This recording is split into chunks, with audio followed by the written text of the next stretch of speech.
شاید پاکستان میں ایک ہی جگہ ایسی رہ گئی ہے جہاں پہ ہر 15-20 سال کے بعد جو وہ قبیلہ ہے وہ اپنی تمام جو جائیداد ہے اس کو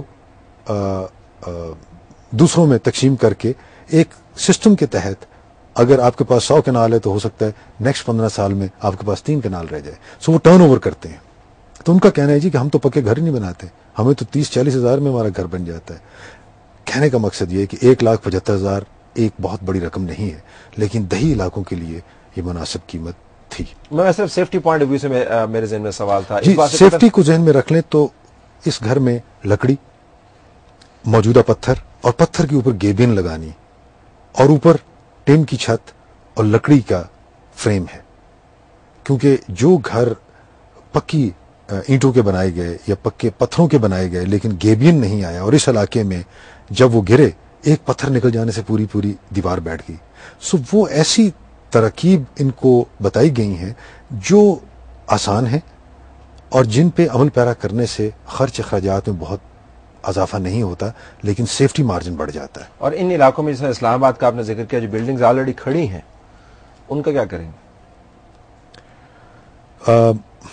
جب یہ حادثہ کے بعد کچھ میرے ذمہ داری میں بعض چیزیں اور بھی آئیں, اس کو ذہن میں رکھتے ہوئے ہم نے سی ڈی او کو ہدایات کی کہ آپ تمام جو اسکول اور کالجز یہاں پہ ہیں ان کا ری سروے کروائیں, اور ایک سے زیادہ دفعہ ہم نے ان کو اپنے پاس بلا کے وہ رپورٹس ڈسکس کی, اور سرٹیفائی انہوں نے کیا ہے کہ ہم نے اسکول کالجز جن میں کچھ کریکس آئے, کچھ ڈیمیجز ہوئے, وہ اسٹرکچرل ڈیمیجز نہیں ہے. اور انہوں نے جو فرمز سی ڈی اے نے نامینیٹ کی تھیں ان سے سرٹیفائی کروایا. شروع میں اس میں بھی غلطی کی, مثلا بعض ایسی فرمز تھیں جو کہ آن پیپر فرمز تھیں, لوگوں نے ان سے بھی سرٹیفکیٹ لے لیے. ہم نے پھر ان سے پوچھ گچھ کی اور ہم نے کہا جی کہ یہ تو رپورٹ ٹھیک نہیں ہے, لہذا مزید سروے کرائے گئے. یس, یہاں پہ بعض عمارات ایسی ہو سکتی ہیں جیسے مرگا ٹاور کے ساتھ اور ہیں.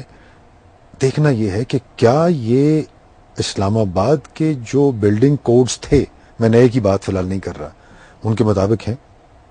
اگر نہیں ہیں اور سرٹیفائی ہوئی ہیں تو پھر قانونی نقطہ نظر سے ابھی اگر سی ڈی اے ان کے اوپر کچھ اقدامات کر لے تو بچت کے امکانات ہیں. خدا نہ کرے کل کو کوئی اور حادثہ نمودار نہ ہو. ہم اس وجہ سے بھی اس معاملے کو زیادہ اٹھانا چاہ رہے تھے. ہم اگلی سلائڈ پہ بھی چلے جائیں گے. ڈیٹا مینجمنٹ پہ ایک سوال ذہن میں آتا ہے, وہ یہ کہ جو سرٹیفیکیشن ہے اس کی غلطی کی اکاؤنٹیبلٹی بھی ہونی چاہیے. دیکھیں اتنا بڑا حادثہ ہوا, ابھی تک ہماری نظر میں نہیں ہے کہ جو کنسٹرکٹر تھے لارج سکیل کے اوپر جن کی بنائی بلڈنگز جو ہے وہ کوڈ کی امپلیمنٹیشن نہ ہونے کی وجہ سے بھی کولیپس کی, کسی ایک کے خلاف بھی مقدمہ ہوا ہو. سو اٹ سیمس کہ جن لوگوں کی ذمہ داری ہے they always get away with it, and the fear is کہ آپ کوڈ جتنے مرضی اچھے دے دیں, سرٹیفکیشن بھی لے لیں. Because I can show you schools for instance جہاں پہ ابھی بچے اور بچیاں پڑھ رہی ہیں, بلڈنگز جو ہیں وہ کریک ہیں, اور مجھے نہیں پتا کہ سرٹیفکیشن ان کی کس طرح کی آپ کے پاس آئی ہوگی. So supervision is going to be a huge issue. جی, اس میں ایک چیز واضح کر دوں کہ یہ میرے مینڈیٹ میں نہیں تھا کہ میں سرٹیفکیشن لیتا, لیکن مجھے پتا تھا کہ اس قسم کی کچھ کارروائی ہو رہی ہے. تو اس سانحے کو ذہن میں رکھتے ہوئے ہم نے سی ڈی اے سے یہ پوچھا ضرور, اور پھر جب ہمیں پتا چلا کہ بعض فارمز ایسی ہیں جو کہ شاید اس اہل نہیں ہیں, دوبارہ ان سے پوچھا. جو فرمز جنہوں نے ابھی سرٹیفائی کیا ہے ان سکولوں کو, یس خدا نہ کرے کل کو کچھ اگر حادثہ ہوتا ہے تو پھر ان کے لیے تو میرے خیال میں سخت سے سخت ترین جو سزا ہے وہ تفویض ہونی چاہیے. لیکن دین ان سب چیزوں کے جو پروسیجرل ایسپیکٹس ہیں, جو قانونی اس کے اندر چیزیں انوالو ہوتی ہیں, میرے پرویو سے وہ باہر ہو جاتے ہیں. اس سے لیکن آپ کی نظر تو ہے, you can at least make a recommendation and form. There is no doubt کہ میں اس سلسلے میں ریکمنڈیشنز دے رہا ہوں. اگلی سلائڈ پہ چلتے ہیں. Data management and damage assessment. آپ کی سلائڈ کہتے ہیں انیکوریٹ ڈیمیج اسسمنٹ اور and inordinate delays in compensation. Inaccurate damage assessment کس کی طرف سے ہے؟ کیا اس پہ لیسنس کیا ہے؟ اچھا، یہ اگر آپ دیکھیں سلائڈ میں data management and damage assessment, یہ اس کے نیچے میرا پوائنٹ تھا. جب آپ کے پاس کوئی کمپلیٹ ڈیٹا بیس نہ ہو تو پھر آپ اس قسم کی سچویشن میں کس کے اوپر بلیو کرتے ہیں؟ یعنی آپ پوچھتے ہیں ان لوگوں سے جو کہ ریلیف میں موجود ہیں یا کام کر رہے ہیں کہ بھئی آگے کے حالات کیا ہیں. تو وہ جو آپ کو انفارمیشن دیتا ہے آپ اس کے اوپر بیس کر کے اپنی اسیسمنٹ کرتے ہیں. لیکن اگر آپ کے پاس ایک وسیع ڈیٹا نیٹ ورک ہو جس میں دیا ہو کہ بھئی یہ آبادیاں ہیں، یہ گاؤں ہیں، یہ انفراسٹرکچر کی سچویشن ہے، اور پھر اگر آپ اپڈیٹڈ ڈیٹا کو سامنے رکھ کے جو گراؤنڈ کے اوپر سچویشن ہے اس کا موازنہ کریں آپس میں، تو پھر آپ صحیح اسیسمنٹ کر سکتے ہیں. ہماری سچویشن میں تو سچویشن یہ بنتی تھی کہ ہم ٹیلی فون کے اوپر پہلے رپورٹ لیتے تھے. سول مشینری تو خیر خود سفر کیونکہ اتنی زیادہ کی تھی ان کے اوپر ہم ڈپینڈ نہیں تھے کر سکتے، تو پھر ہم فوجی یونٹوں سے پوچھتے تھے.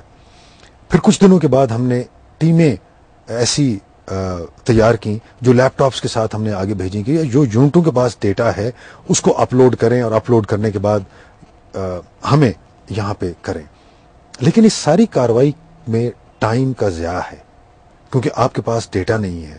آپ کے پاس اگر ڈیٹا ہے تو آپ کے پاس وہاں جو اتنے دور دراز علاقے ہیں وہاں سے اس ڈیٹا کو کمیونیکیٹ کرنے کا اور ٹرانسمٹ کرنے کا بندوبست نہیں ہے. وہاں پہ ڈیجیٹل لائنز نہیں ہیں، پاور سپلائی نہیں ہے. اس قسم کے بہت سی جیسے آپ کو دشواریاں پیش آئیں کہ آپ اپلوڈ نہیں تھے کر پاتے، آپ لوگوں کے پاس سیٹلائٹ ٹیلی فون نہیں تھے. آپ یہ بتائیے کہ آپ تو ایک بہت بڑے نیٹ ورک کے خیال سے بات کر رہے تھے. جب ہم 30,000 اسکوائر کلومیٹر کا علاقہ اور اس میں 5 لاکھ گھر جو تباہ و برباد ہو گئے، ہزاروں میل سڑکیں جو ہیں اور ٹریکس تباہ و برباد ہو گئے، ہم کیسے اس کی اسیسمنٹ کرتے؟ لہذا ڈیٹا کا ہونا بہت ضروری ہے جو کہ نہیں تھا، کمپلیٹ ڈیٹا نہیں تھا. یہ فرمائے گا کہ کمپلیٹ ڈیٹا نہ ہونا پاکستانیوں کے لیے کوئی انہونی نہیں ہے کیونکہ ہمارے یہاں پہ ڈیٹا مینجمنٹ کا رواج نہیں ہے. چاہے وہ ریونیو کے ریکارڈز ہیں جو اگلا آپ کا پوائنٹ ہے اس کی طرف بھی میں آتا ہوں، یا ہاؤس ہولڈ سرویز ہوں. جب ڈیٹا اسسمنٹ ہو بھی جاتی ہے تو پھر بھی یہ ذہن میں لنگرنگ ڈاؤٹ رہتا ہے، خیال رہتا ہے، شک رہتا ہے کہ نہ جانے صاحب اوتھینٹک ہے یا نہیں ہے، اور کانسٹنٹلی اپڈیٹ نہیں کرتے. اب آپ کے پاس جو ڈیٹا بیس لائن بنی ہوئی ہے یہ بتائیے گا کہ آپ کے خیال میں کتنی ایکوریٹ ہے اور اس کو نیکسٹ ٹائم اپڈیٹ کرنے کی کیا ضرورت محسوس ہوگی کیوں اب ریکنسٹرکشن فیز میں ہم جا رہے ہیں؟ جی جو ہمارے پاس ڈیٹا ابھی ہے کتنے پرسنٹ یہ صحیح ہے؟ کافی حد تک صحیح ہے کیونکہ یہ فزیکل جو لوگ گراؤنڈ پہ گئے انہوں نے اس ڈیٹے کو پاس کیا. کافی would you like to put a percentage on کافی حد تک؟ I think I would not like to because I think we'll be into too minute accuracies and That's inaccuracies. what data is all about. Yes, you're right. But look at the state of affair. NADRA is an agency which is doing so much already. We can rely only on NADRA's data, which is authentic. NADRA from day one is in this area trying to capture data of affected people.